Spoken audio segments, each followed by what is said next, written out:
I am teacher and author Shon and today is my special short inspiration program.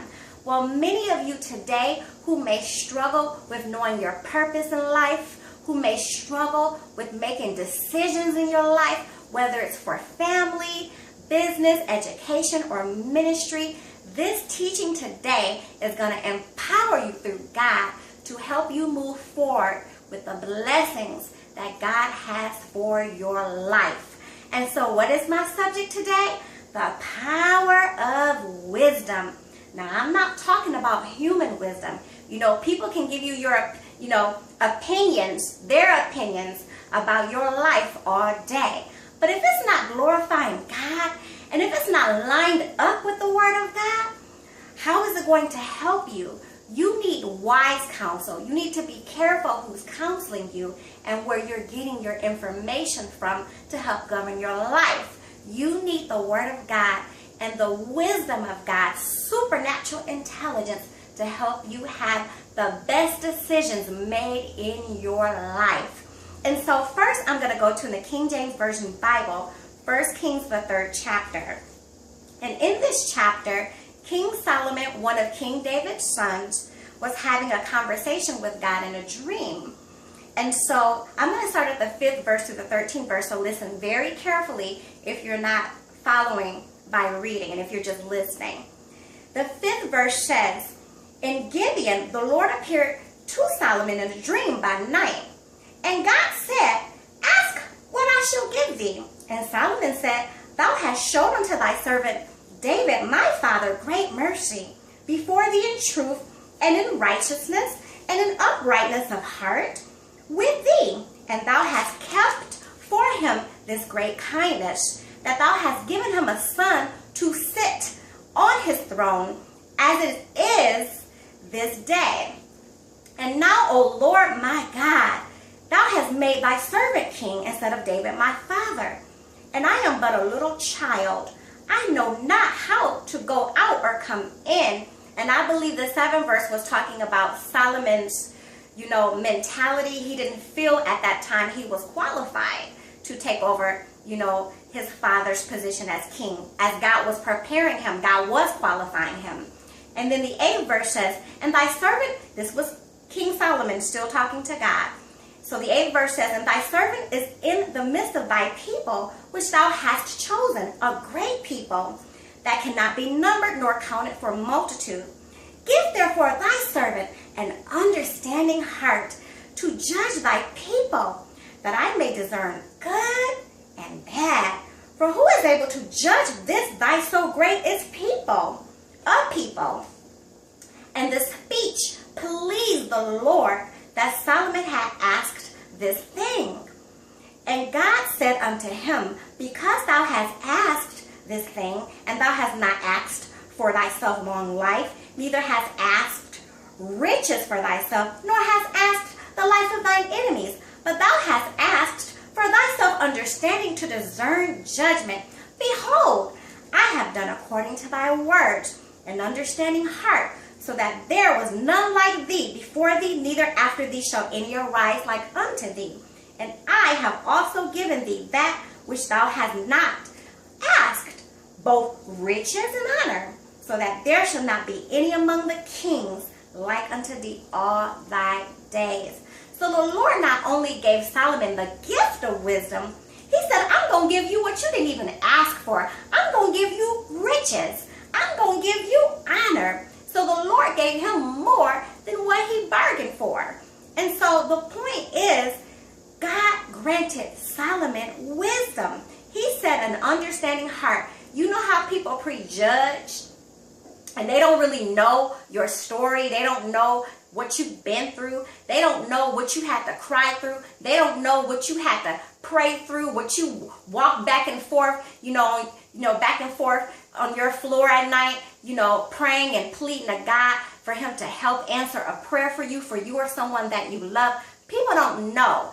They just go by the outer appearance sometimes. And so God says Solomon was given an understanding heart to be able to discern, even if you don't hardly know someone, whether they're a good person or a bad person, whether, they're a sheep or whether they're a wolf in sheep clothing. And so it's important to have wisdom. But there's more. If you can go to Proverbs, the 9th chapter, and in this chapter, Proverbs is one of my favorite books in the Bible. Proverbs is loaded with the knowledge and the mind of God. And so Proverbs, the 9th chapter and the 10th verse, this is what God says about wisdom as well. The fear of the Lord is the beginning of wisdom, and the knowledge of the holy, people that are of God, is understanding. What people of God have, the knowledge that God gives them, God says they automatically have wisdom by learning to live for Him, not wanting to commit sin, not wanting to mistreat people, not wanting to get back at somebody that hurt you. The fear of God, God says, is the beginning. Now, this is not a scary fear. This is an honoring fear, a respect fear, a reverence to the Lord. That's the type of fear God is talking about. And so this is saying that when you begin to fear God and not want to sin and not want to go to the clubs and be with wicked people and not want to hurt somebody that hurt you, God says you begin your journey of wisdom right from that point. So that's very important. Also, if you can go to Proverbs, the 4th chapter, this is so powerful.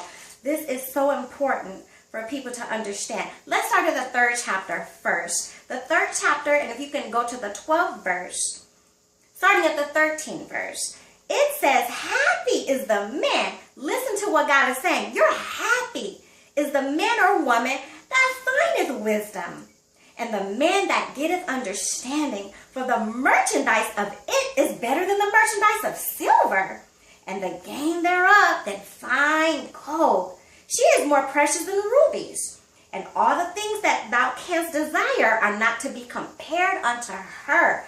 Length of days is in her right hand, and in her left riches and honor. This is so powerful. God is comparing wisdom above silver and gold. I know many of you like me love silver and gold and rubies, but God says wisdom, supernatural intelligence from Him is greater than that. It's more valuable than that. So that's important for you to know.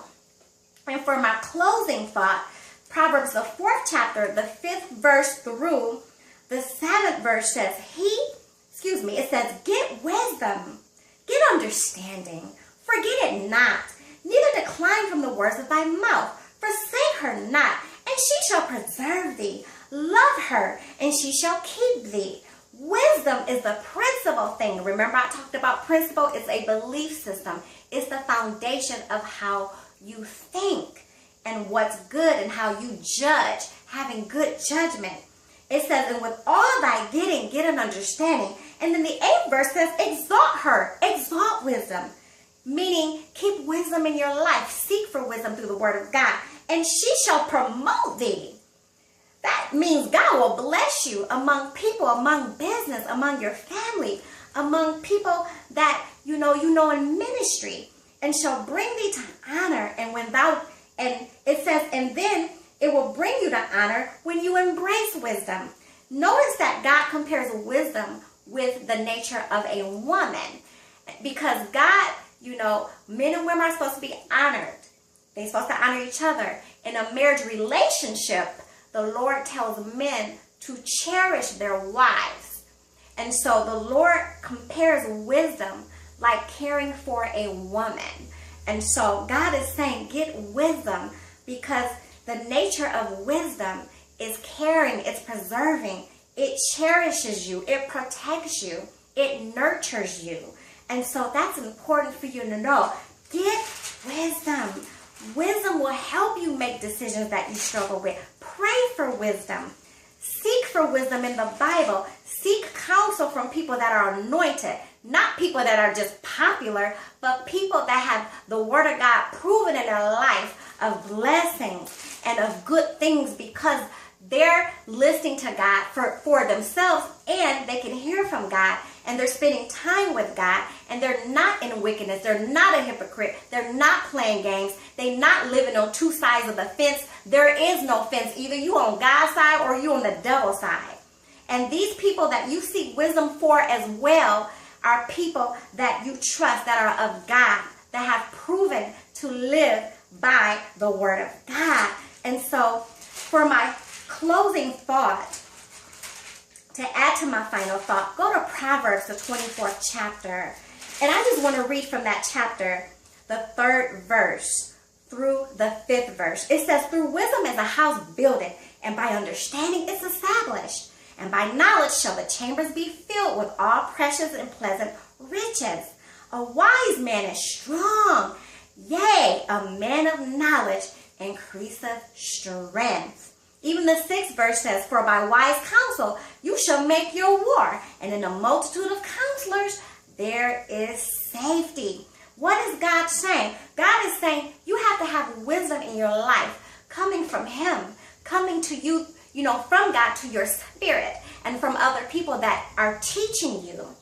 And God says it will establish your life. It will give you foundation.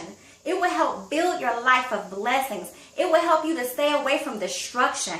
It will help you make the best choices for your life. It will help keep you from sin and wickedness. And when you're in the multitude of counselors that are of God, there is safety. And wisdom increases your spiritual strength as well. So I want you to be encouraged today by this word. And also, get your copy of my powerful book. Many of you probably have been hearing about my book, Overcoming the Seesaw of Wisdom Against Fear.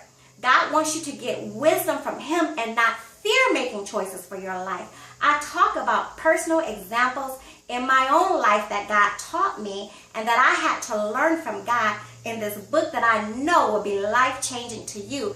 Get your copy today on Amazon. If you don't want to go on Amazon, go to the Barnes & Noble store. You can order at customer service. You can order online. You can even order on Google Play. This book will empower you and change your life. Will you be encouraged today? Follow me on Facebook or subscribe to my YouTube channel. Be blessed.